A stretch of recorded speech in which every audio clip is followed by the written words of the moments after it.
天地降下万军雷劫，映山河浩荡碎裂眼前。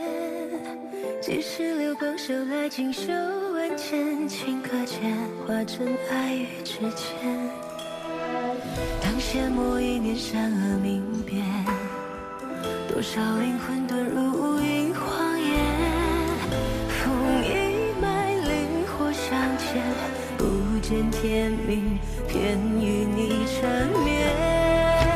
最爱万丈，如大雨滂沱天地间。风月最远，但只见爱可以幻灭。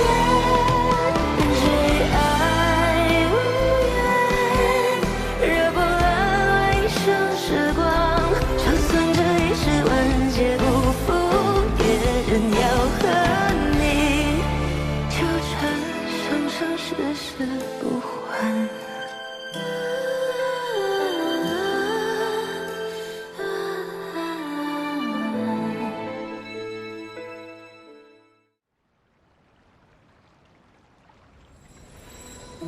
雪未停，烟未尽，三生的冷静。那是你，哦，寒风月里。无人听，却无人听，你眸中有万千星，化作烟火凋零。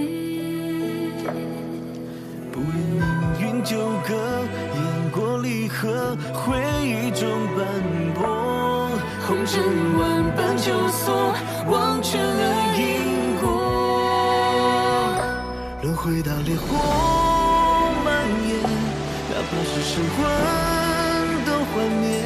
别问远或近，点亮针眼，想照亮你梦魇。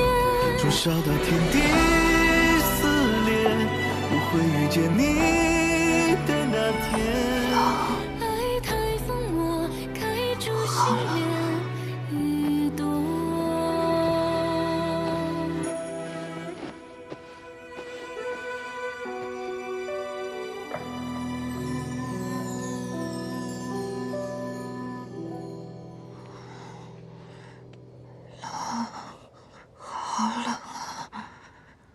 今日并不冷，他为何总会感觉冷？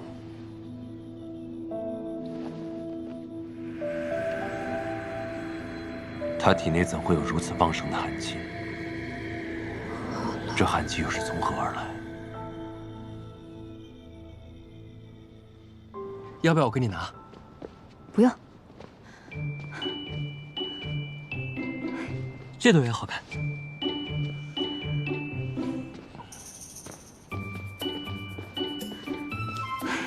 黑城主，我上次已经跟你说的很清楚了，对吧？是啊，你说强扭的瓜不甜吗？那你还想怎样？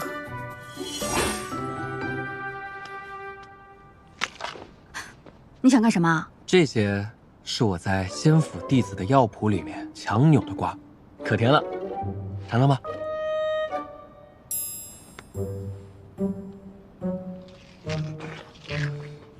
甜，是甜，是不是？不过，嗯，我不稀罕，你能怎么样？等等，这是要送去哪里？哦，是送去师祖娘娘屋里。师祖娘娘觉得咱们古雨雾的花草与外界不同，十分好看，上面便安排我给她送过去。你就这么摘了，直接送去啊？是弟子一时大意，不经过一番处理，怎能送去？咱们待客的规矩你都忘了吗？是谁？小心！原来是师祖娘娘的朋友。你刚才说要处理一番，是什么意思啊？这些枯枝野草要经过一番修理，才好作为送给师祖娘娘的礼物，这是待客的规矩。这破规矩谁定的？这我不太清楚，但向来如此。我的意思是，我看这位弟子摘的花很是好看，我想就这么送过去，你们的师祖娘娘也会很满意的。对啊，庭宴也没有那么讲究吧？师祖娘娘不讲究，但我们的心意还是要到位才好。这仙府的规矩真是臭讲究，我一个魔域人当真是不理解。我看和之前一模一样，不就是多此一举吗？不管了，那就不打扰二位了，告辞。走。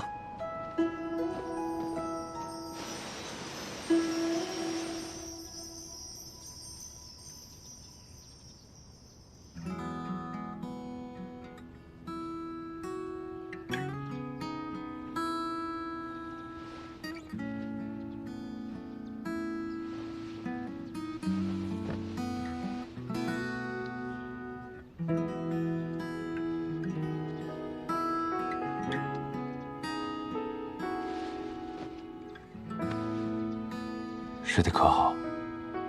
不好，感觉好冷。昨日我离开后，可有发生什么特别的事情？昨日没有啊，就突然觉得好冷。风起跟我说了一些莫名其妙的话，什么我以前来过这里。我去找他。怎么了？你看上去脸色不太好，不会是想去找他打架吧？你突然愈甚的寒气，我怀疑并不是偶然。此事透露着诡异，恐怕风起隐瞒了我们一些事情。我用真言之事探一探便知。别，你跟风起本来就有矛盾，我怕你俩再吵起来。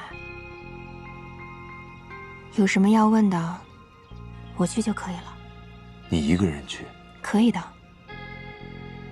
放心。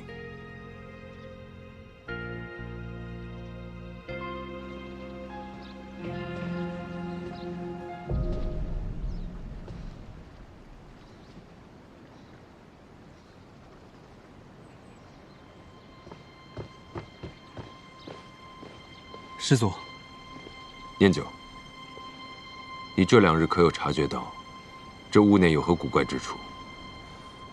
哦，我上次和红罗发现苏长青在为庭砚修饰花草，这有些多此一举不说，他们还担心庭砚不满意，怕庭砚怪罪。可庭砚明明就不是那种刁钻的人啊，况且这苏长青作为庭砚的师兄，未免有点太不了解他了吧？你暗中再去那一带探寻一番，看还有何益处。可师祖之前来的时候，不是用真言之事试过他们没有问题吗？的确，真言之事虽然能让人说出真相，但也仅限于让他人说出他们知道的东西。弟子遵命。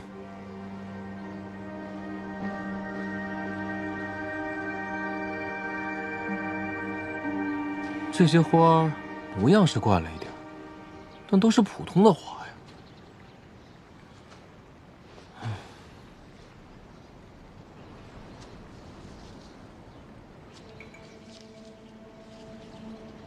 这些枯枝野草要经过一番修理，才好作为送给师祖娘娘的礼物。他们究竟想掩盖什么秘密呢？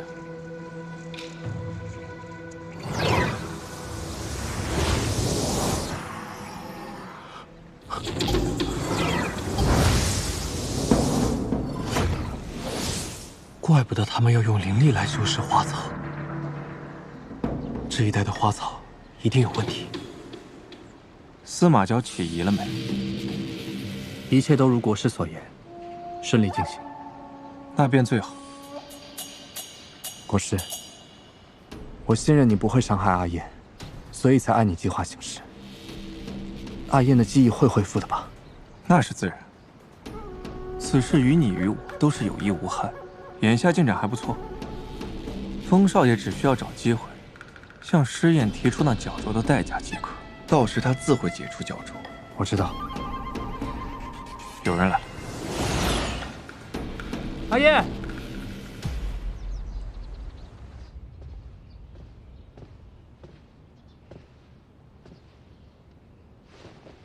师祖，正好，大家都在，我与庭燕打算再住上一阵子，再拨几条灵脉给古雨雾，作为赏赐。师祖，这是说的哪里话？这赏赐太重，我等受不起。有何受不起？当年在仙府，我也曾拨给过你一条灵脉。此事，师祖当年对我多有照拂，此等恩情，定当没齿难忘。弟子定时刻铭记师祖恩情。我相信，洞阳真人自是对此印象深刻。是。这里空气好清新啊，好久没有闻到过了。这古雨雾，感觉连石头都散发香气呢。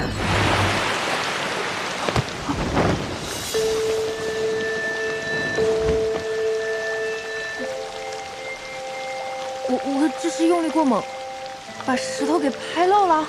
怎么可能？这瀑布与你是从小到大的情谊啊！这些年你不在，它也便渐渐凝于石中。现在你回来了，它也就回来了。我在这里生活过。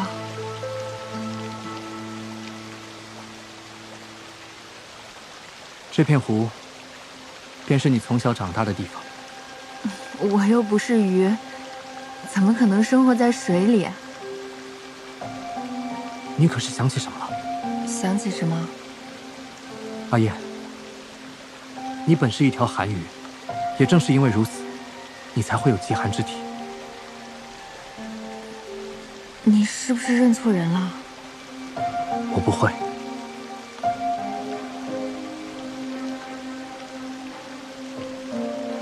当年，尤氏怕我父亲功高盖主，挑衅他的权位，于是暗下杀手，害我全族性命。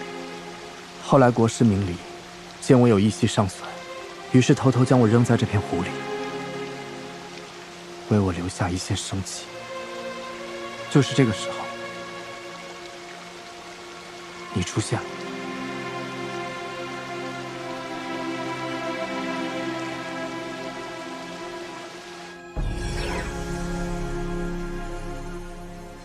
庭院那边，不知情况如何。可是你说的，我没有记忆。但我不会忘。你本是一条寒鱼，因为魔主尤赤，变化成人形肉身。机缘巧合之下，你在这里救了我。为了救活我，你甚至撕下了自己心口的一片鱼脸。这样的情谊，我怎么能忘？你说我救了你？难道你以为我是你一直要找的姑娘？不是我以为，而是你正是她。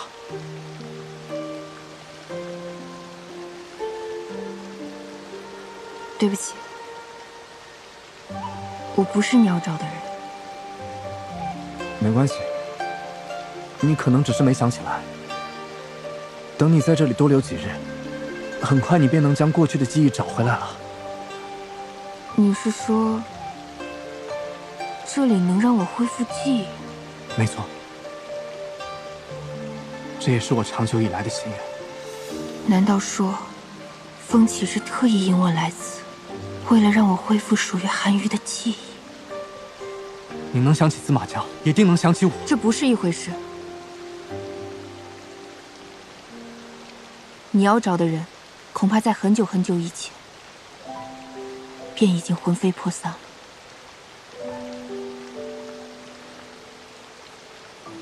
所以我才能成为现在这样的我。那些记忆我不会有的。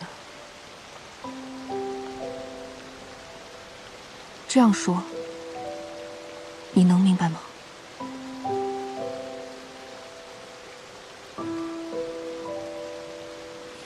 阿叶，阿叶，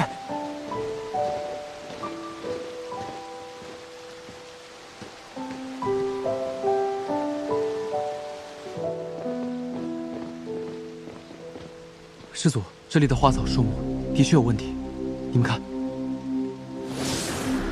像是受了魔气侵蚀。那我体内的寒气又是怎么回事？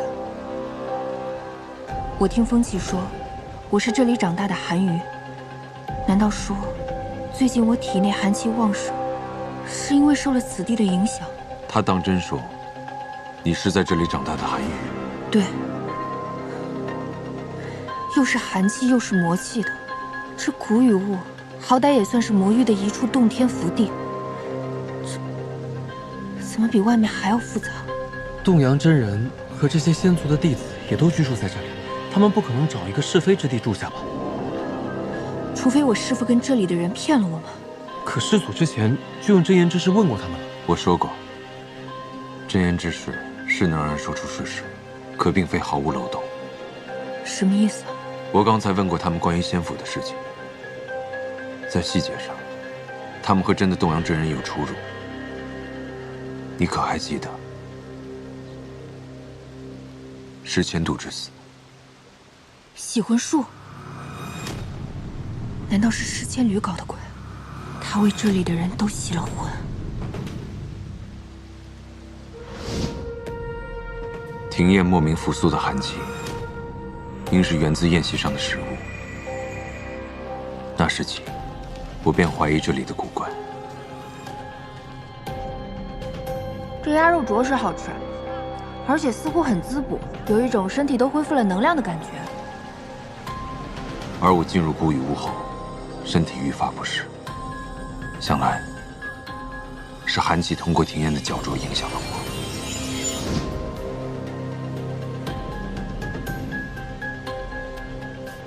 能极大程度调动你的寒体，又对此处万物花草无孔不入地产生魔气的侵蚀。放眼整个魔域，只有一处。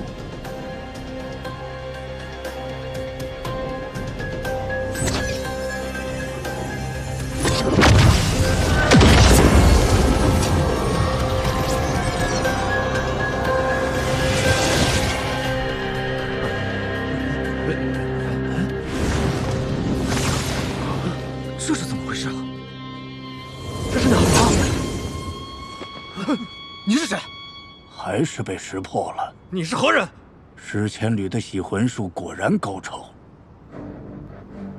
你们竟然忘了自家的主子！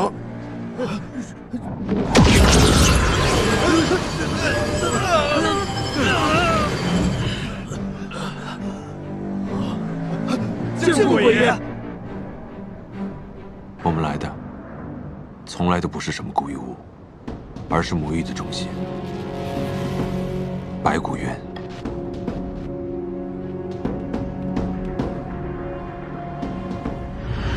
原来这一切都是假的，究竟是谁这么处心积虑地把我们骗来此处？能在白骨渊翻手为云的，除了魔主和明丽之外，别无他人了。国师啊，这司马教倒是不容小觑。这古雨雾乃是我们联合石千缕的洗魂术一起缔造的幻境，可谓天衣无缝。如今也被他识破了。无妨，既已引得司马娇和廖廷燕来到白骨渊，那么一切尽在我们掌握。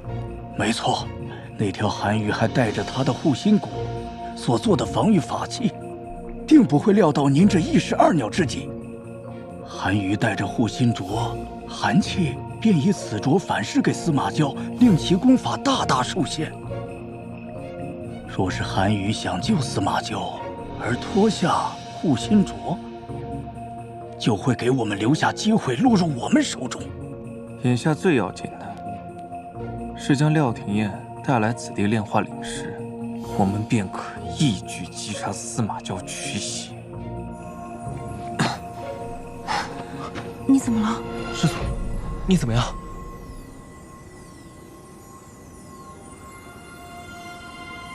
无事。想必明丽的人马上就要赶过来了，你先催念九离开这里。魔域的人恐怕会倾尽全力对付你，你一个人怎么能够？我去接应红罗，念九与你同去。我现在比以前厉害了，你别小瞧我。况且我还有你送我的脚镯呢，不会有事的。好，等我。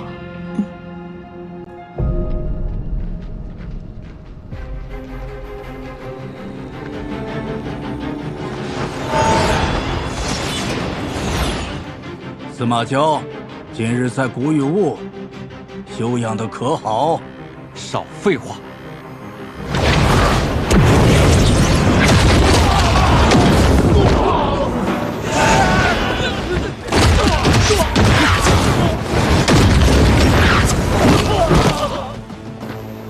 红罗，红罗，红罗，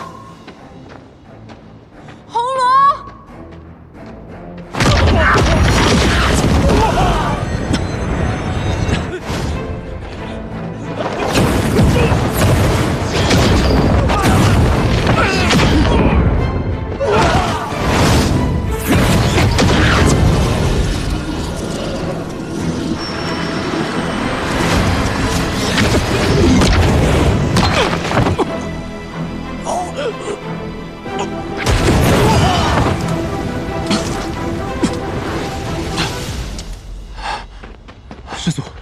师祖，体验体内的寒气，可以借防御镯上的护心骨反噬您的修为，限制您的功法。红罗，红罗！阿燕，阿燕，此地有变故，你没事吧？这一切是不是在你的计划之中？你这是何意啊？我只是担心你，是不是你联合魔域之人跟尸千旅诱我来此古雨雾幻境？你的目的是什么？我绝无害你之心，我只是想唤起我们之间的记忆。我说过，我不是你的寒玉姑娘。阿燕，你听我解释，事关司马交的安危，你也不听吗？司马交怎么了？你或许已经察觉，司马交来到此地之后，修为受损，身体有异，跟你脚上的这枚法器有关。怎么可能？这是他为我炼制的防御法器，可抵御一切伤害。你或许有所不知，这枚法器由他的护心骨制成，为你抵挡伤害，或许对他无碍，但独独你体内的极寒之气，与他相克。白骨渊激发了你体内寒气，虽会让你感到不适，但你本就是寒羽，这不会真正的伤害到你。可是你体内愈发积聚的极寒之气，却会通过你脚上的防御镯，反噬他的身体。你怎么了？师祖，您怎么样？无事。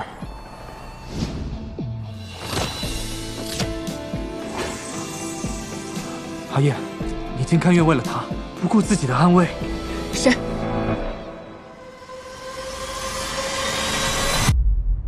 师祖，念九。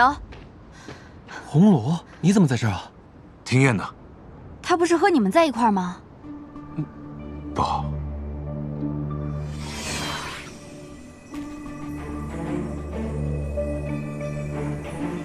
糟了，庭燕摘了防御镯。念九，你先带红罗离开这里。红罗，我先带你离开这儿，再回来帮师祖。好。燕儿，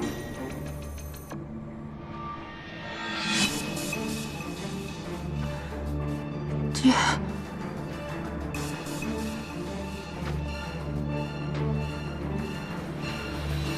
你的腿，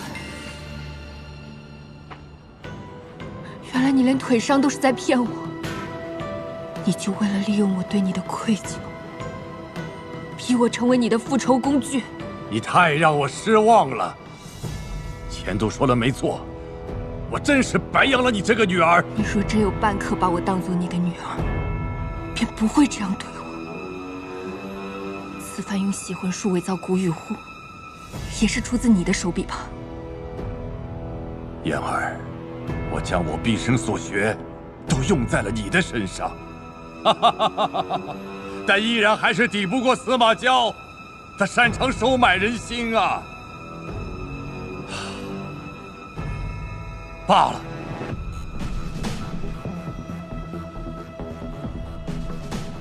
风起。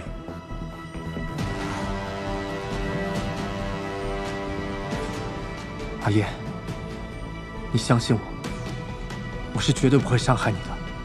你当真要选择与他为伙？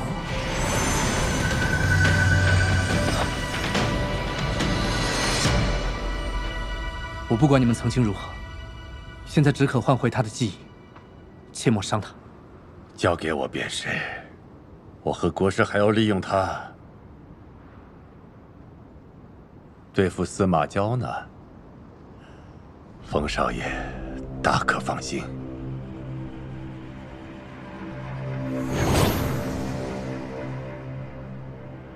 助他恢复记忆最好的办法便是，让他去那白骨渊底的归元臼，那里是寒气最盛的地方，能够激发他体内的极寒之气。归来定能还你一个找回一切的韩愈阿燕。可这司马交极难对付，他现在每天寸步不离地看管着阿燕。那若是司马交愿意带他来呢？这是何意？我从石燕父亲那儿得知，他一直很向往堪称魔域桃源的古雨屋。我们何不粉饰一番，给他造一个古雨屋？这怎可能实现？你不必担心这些，你只管把你的小韩愈带去便是。阿燕，对不起，我骗了你。现在的你并非真正的你，待你换回韩愈记忆，便会懂我一片苦心了。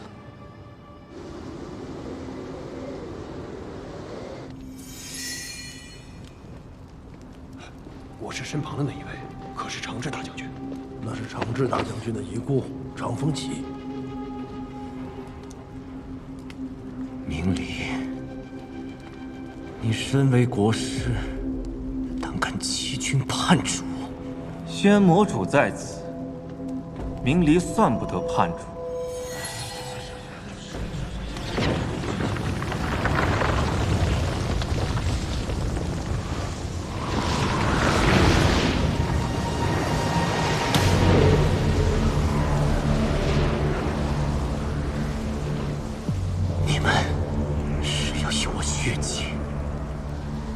复活这老东西！放肆！魔域众臣，恭迎先祖魔主归来！恭迎先祖魔主归来！笑话！你们说是就是了？我尤家后人竟就是这副狂妄又无能的模样吗？老东西，我还是魔域之主，胆敢对我如此不尊！不甘心把你的魔体让渡给我吗？可是，作为尤家的子孙，这是你的宿命。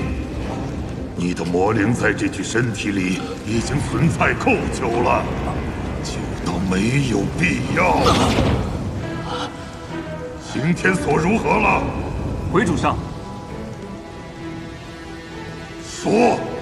领时还在加紧炼化，很快便能已知，一举击杀司马交。刑天所万不可有失。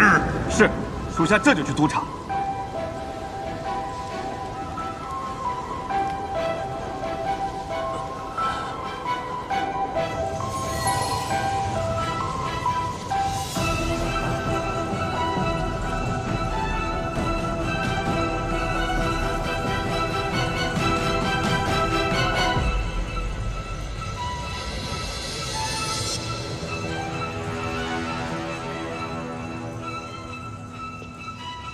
曾经对主上百依百顺的韩愈刺客，竟因司马交变得桀骜不驯。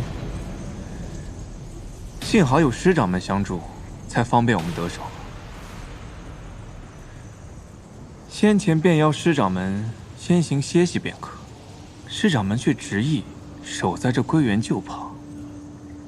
国师，这刑天所成功与否，关乎复仇大计呀。万万不可有半点差池。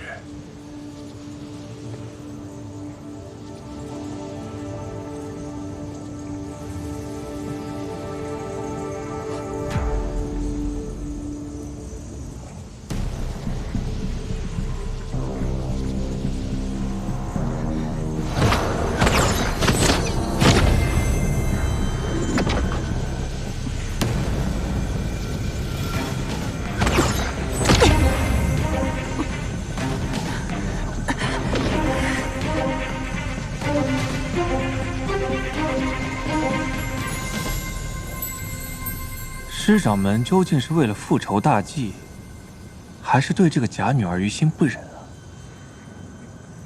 啊？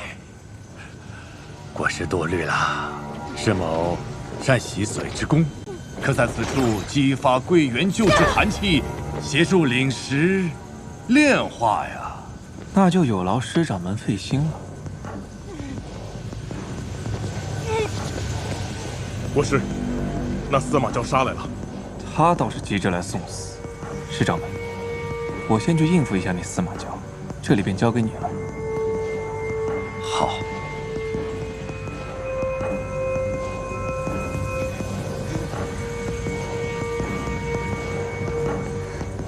复仇大计在眼前，莫怪我狠心了。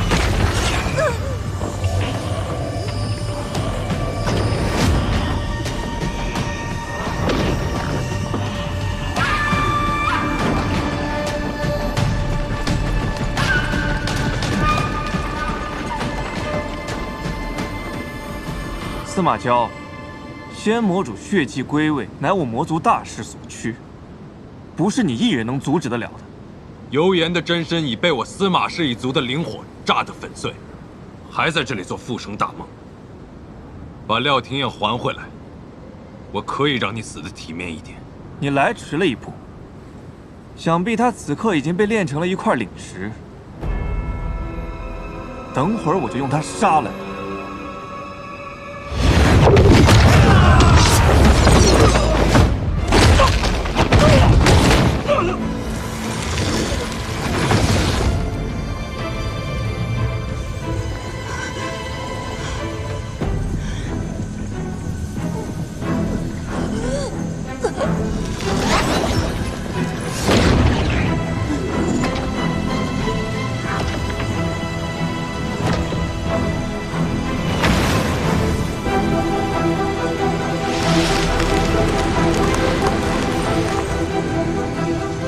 便要大功告成了。休想！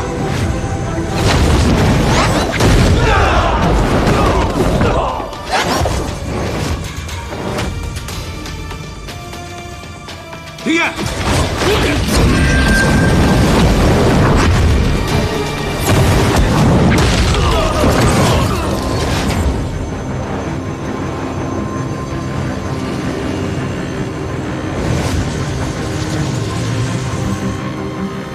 掌门，那行灵锁要等到什么时候？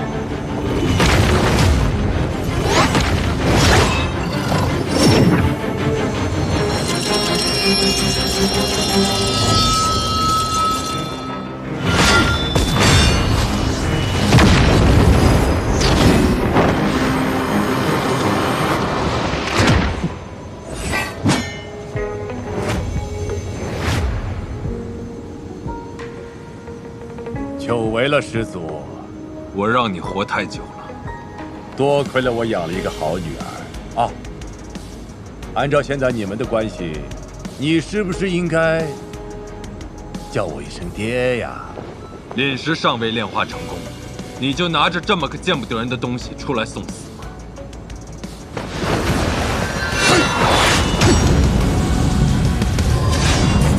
师祖，灵力交给我了。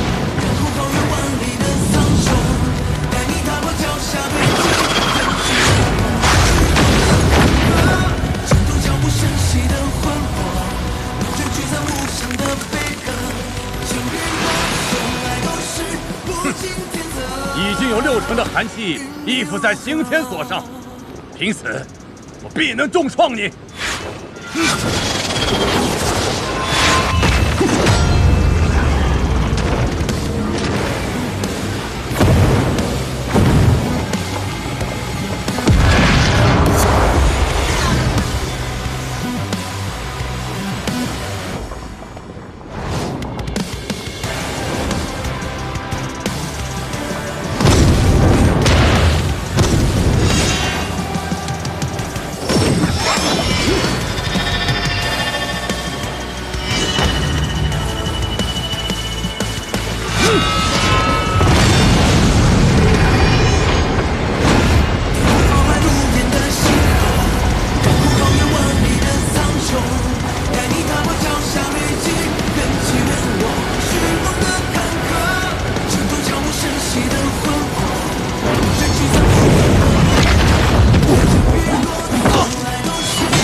真的以为靠这些伎俩就能杀得了我吗？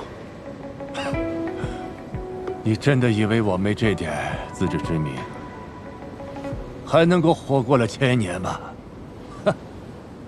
司马家，我知道你在这里拖着我，是为了给廖廷彦逃出升天的时间。但是，即便他能够逃出归元丘，他能够逃出他自己的命运吗？他的命运，在遇见我的那一刻起，便不再由你们做主，不由我们做主。难道就该由你来做主吗？他的命运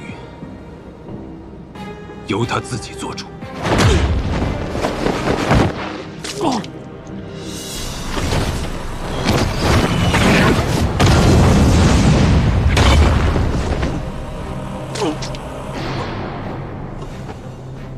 宁九，宁九，宁九，宁九，醒醒！宁九，司马家，难道你还看不清楚吗？只要亲近你的人，都无法掌握自己的命运。你的出生，你们凤山一族的存在，都是笑话。你们只配被关起来，做血종，做傀儡。你们根本就不配坐享仙魔天下。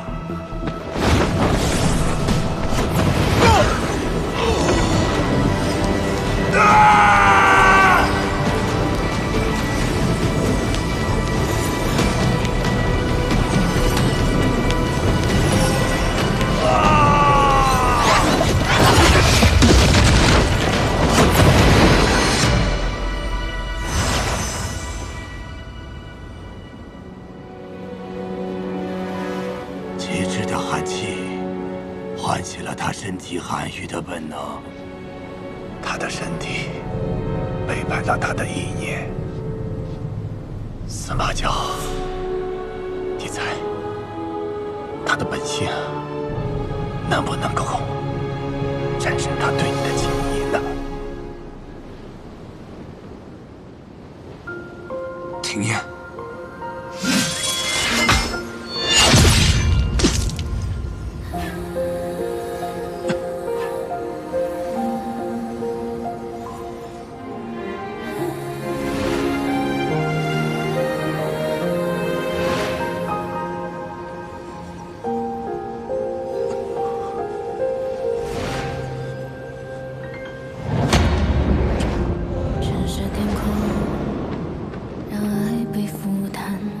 成了。老生注目的真相，无力抵抗，离别从南方，切断了爱意的生长。命运篇章怎么越绕越长？怕记忆被抵挡，赢过一场遗憾，曾经的对望，我深陷你是爱上。快看，血段融入血池了！是凤山之血，是凤山之血！恭喜魔主！这刑天锁果然有奇效。待到血池充盈，便可开启血祭。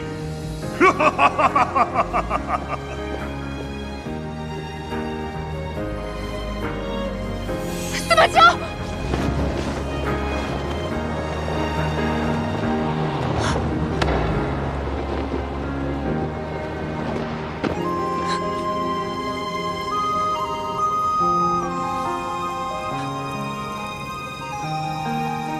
司马家。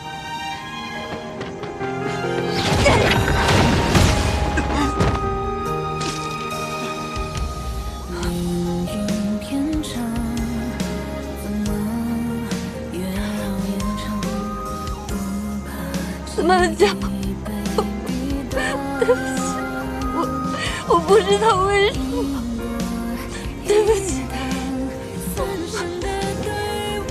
我我不是有意的。我明白。我不知道。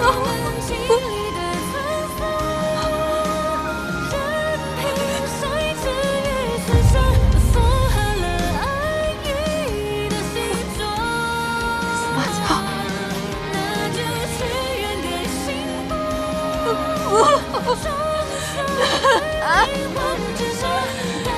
乔，你起来！